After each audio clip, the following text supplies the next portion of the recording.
18 పడిమెట్ల పైకెక్కి గుడికేగు భక్తులకు ఎదురొచ్చే బంగారు స్వామి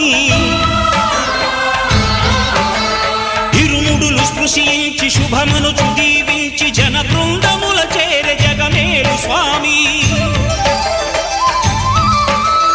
తన భక్తులొనరిల్చు తప్పులకు తడబడి ఒక పక్క ఒరిగెన ఓంకారమూర్తి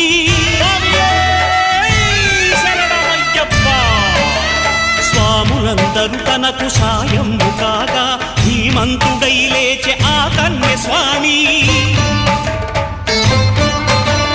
పట్టబంధము వీడి భక్తతతికై